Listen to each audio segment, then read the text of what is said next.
Episode 4 की शुरुआत होती है और सब लोग बॉयड के स्टेशन में होते हैं और वो बात कर रहे होते हैं उस येलो सूट के बारे में।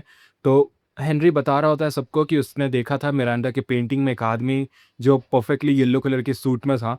और उसके बाद उन लोग कहते हैं कि हो सकता है किसी ने वहाँ पे छोड़ दिया हो सकता है मॉन्स्टर्स ने छोड़ दिया हो।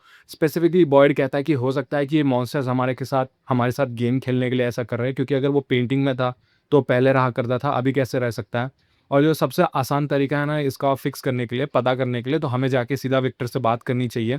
पर हेनरी कहता है कि तुम लोग क्यों आने की ज़रूरत नहीं है, मैं खुद जाके बात करूँगा। फिर वो चला जाता है विक्टर से बात करने के लिए। और उसके बाद डॉना कहती है बॉयड से, क्या तुम्हें सच्ची में लगता है ये मैजिक मशरूम खा के जेड के दिमाग से जो आंसर्स निकलेंगे वो सही रहेंगे?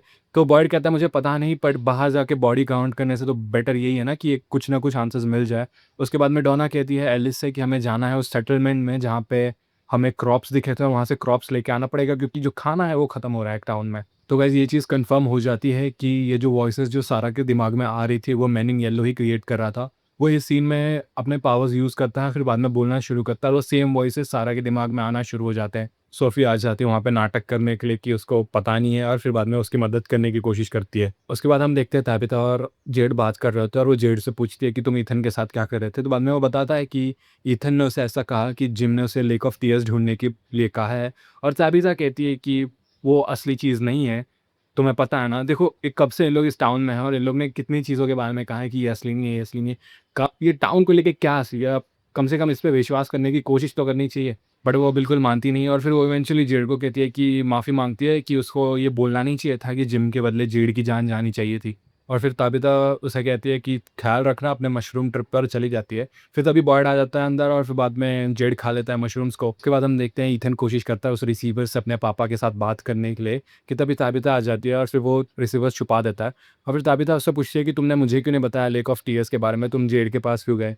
तो ईथन कहता है कि मुझे पता था अगर मैं आपको बताऊँगा तो आप मेरी बात पे विश्वास करोगे ही नहीं। और फिर ईथन कहता है ताबिता से कि मुझे पता है, मुझे पापा ने ये कहा था कि मुझे लेक ऑफ टीयर्स ढूँढना है, वहाँ पे हमें सारे आंसर्स मिल जाएँगे और मुझे पता है ये सब रियल था। तो ताबिता कहती है ठीक है तुम ढूँढ सकते हो। और फिर वो कहती है कि मैं बैग पैक करने जा रही हूँ क्योंकि हम लोग एक ट्रिप पे जा रहे हैं। उसके बाद हम देखते हैं रैंडल और जूली बैठे होते हैं गाड़ी में, वो बुक में पढ़ रहे होते हैं पर बुक में उसको इतना खास क्लू नहीं मिलता। फिर बाद में उन्हें एक्चुअली में एक क्लू मिलता है जिसके बारे में बात कर रहे होते हैं। फिर वापस से वहाँ पे ताबिज़ा आ जाती है तो उन लोग बुक को छुपा लेते हैं। और फिर वो जूली से कहती है कि हमें बाहर जाना है, हम जाएंगे सेटलमेंट में, क्योंकि ईथन फोकस्ड हो चुका है कि उसे जाके लेक ऑफ टीयर्स ढूंढना है। और अगर हमने उसकी मदद नहीं की तो वो चुपचाप छुप के निकलने की कोशिश करेगा बार बार। तो उससे बेटर ये है कि हम उसके साथ जाके ही वो लेक ऑफ टीयर्स को ढूंढने की कोशिश करें। और ये पूरे के पूरे सीन में रैंडल सिर्फ मॉगिंग कर रहा है। उतने में हम देखते हैं कॉलोनी हाउस में डॉना, एलिस, बाकी सब लोग रेडी हो रहे होते हैं क्योंकि उनको सेटलमेंट के पास जाना होता है। और तभी वहाँ पे ताबिथा और ईथन भी आ जाता है और फिर उन लोग निकल लेते हैं उस सेटलमेंट के पास जाने के लिए। उतने में हम देखते हैं कि फातिमा और एल्जिन मिलके कुछ जो जादू टोना करना चाह रहे हैं, उसके लिए उन लोग ने सारी मिट्टी इकट्ठा कर ली है। पर एल्जिन पूछता है फातिमा से कि तुमने मुझसे ये सब क्यों जमा करवाया? पर फातिमा कहती है कि इसके बाद जो होना है ना वो मुझे खुद से करना है, तो तुम यहाँ से चले जाओ। और उसके बाद वो रूम से उसको निकाल देती है। फिर वहाँ पे केनी मौजूद होता है तो केनी देखता है कि सीलिंग से पानी गिर रहा है, तो वो चल के ऊपर जाता है और जैसे वो ऊपर जाता है तो देखता है फातिमा वहाँ पे कुछ तो कर रही है। और फिर फातिमा उसको देख के सरप्राइज नहीं होती, बस उसे हाई कहती है। और फिर हम वापस देखते हैं कि जेड ने मशरूम्स ले लिए होते हैं कि तभी वहाँ पे केनी आता है। तो जेड बॉयड को बुलाता है और कहता है कि आज केनी यहाँ पे मौजूद है या फिर मेरे को सपना आना शुरू हो गया। पर केनी है ना बॉयड से कहता है कि फातिमा कुछ तो कर रही है, चलो मेरे साथ में। और उसके बाद हम देखते हैं एल्जिन और सारा वापस से मिलते हैं एक दूसरे से। फिर सारा पूछती है एल्जिन से क्या वो किमोनो वाली औरत तुम्हें वापस से दिख रही है? तो वो कहता है नहीं मुझे तो नहीं दिख रही है। उसके बाद सारा कहती है कि मुझे वो वॉइसेस आ रही है, उस वॉइस ने मुझे इस बार ये कहा है डाइनर में जाना है, डाइनर में पिक्चर लेना है, उससे हमें वाटर पोर करना है, उसमें से एक सिप पानी पीना है और वापस से पानी रख देना है। तो एल्जिन कहता है अभी इसमें ये काम करने में तो हमसे कोई गड़बड़ हो नहीं सकती, इससे कोई प्रॉब्लम तो क्रिएट होना नहीं चाहिए। पर सारा कहती है कि देखो हर चीज़ का कॉन्सिक्वेंस होता है, जितने बार भी मैंने कुछ किया है कोई ना कोई बुरा कॉन्सिक्वेंस हुआ ही है।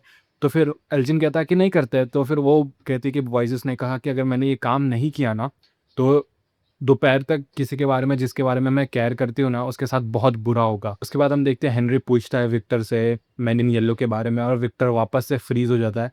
वो कुछ नहीं बता पाता मैन इन येलो के बारे में। पर हेनरी उस पर बार बार प्रेशर बनाता है कि मुझे बताओ, हमें जानना बहुत ज़्यादा ज़रूरी है। उसके बाद हम देखते हैं रैंडल और जूली को, वो दोनों बात कर रहे होते हैं और जूली फिगर आउट कर लेती है। बुक में लिखा होता है कि अगर तुम्हें किसी भी स्टोरी पे जाना है ना तो तुम्हें वहाँ पे बुकमार्क क्रिएट करना पड़ेगा। जैसे हम लोग बुक में बुकमार्क डालते हैं, स्टोरी के अंदर बुकमार्क क्रिएट करना पड़ेगा, फिर तुम उस पॉइंट पे वॉक कर सकते हो। तो रैंडल कहता है कि ऐसे कैसे वॉक किया जा सकता है? ये शायद गड़बड़ है इसमें। तो जूली कहती है कि तुमने अगर ये जगह देखी होगी तो तुम्हें मालूम होगा कि इस जगह के बारे में सब कुछ गड़बड़ है। ऐसा कुछ एग्ज़िस्ट करना ही नहीं चाहिए था, पर ये जगह एग्ज़िस्ट करता है। तो मेरे को लगता है कि ये जो बुकमार्क्स है वो ऑलरेडी एग्ज़िस्ट करते हैं। उसके बाद में बॉयड एक्चुअली में आ जाता है फ़ातिमा के पास में और फ़ातिमा से पूछता है कि वो क्या कर रही है? तो फ़ातिमा कहती है कि मैं तो एक मॉन्स्टर बना रही हूँ। और फिर बाद में बॉयड कहता है मॉन्स्टर बना रही हो? मॉन्स्टर क्यों बना रही हो? तो फ़ातिमा कहती है कि तुम टेंशन मत लो, मैं ऐसा कुछ गड़बड़ करने वाली नहीं हूँ। तो फ़ातिमा उसे इवेंचुअली बताती है कि वो एक गोलम बना रही है। तो गोलम एक्चुअली में आप अगर आपने कार्टून देखा होगा तो आपको पता होगा, एक वो भी एक रिलीजियस आइकोनोग्राफी है जो पत्थर के मॉन्स्टर्स होते हैं बेसिकली। तो मुझे तो लगता है कि वो इवेंचुअली लाइफ़ में आ जाएँगे और फिर बाद में बॉयड आके ये बात केनी को बता देता है। तो उसके बाद हम देखते हैं डॉना डायरेक्टली पूछती है ताबिता से कि तुम यहाँ पे क्या कर रही हो और तुम अपने बच्चे को क्यों साथ में लेके आए हो? तो ताबिता कहती है मुझे पता नहीं मैं क्या कर रही हूँ, मेरा दिमाग चल नहीं रहा है, मैं हमेशा खुद को गोल-गोल घूमते हुए देखती हूँ। मुझे लगता है कि अगर मैंने कुछ ज़्यादा आंसर्स ढूँढ लिए तो शायद मेरे फैमिली के लिए प्रॉब्लम क्रिएट ना कर ले, पर मुझे आंसर्स भी ढूँढना है क्योंकि मैं नहीं चाहती कि जो मेरे बच्चे हैं वो यहाँ पर रहे। उसके बाद में डॉना उसे कहती है कि एक काम करते हैं हम लोग बैठ के बात करते हैं और फिर वो बैठ के कहती है ताबिता को देखो, तुम्हें ना अगर कुछ भी स्टूपिड करना है ना तो आज से वो स्टूपिडिटी मैं करूँगी, तुम्हें रिस्क लेने की ज़रूरत नहीं, क्योंकि मैं नहीं चाहती कि मुझे तुम्हारे बच्चों को जाके बताना पड़े तुम उनकी मम्मी मर चुकी है और मैं अभी भी ज़िंदा हूँ। तो अब से जो अगर कोई भी स्टूपिडिटी होगा, अभी से जो भी रिस्क लेना होगा वो मैं लूँगी, ना कि तुम लोगी। उसके बाद में हम देखते हैं ईथन को एक छोटा-सा ना स्पैरो दिखता है जिसका पंख टूटा होता है।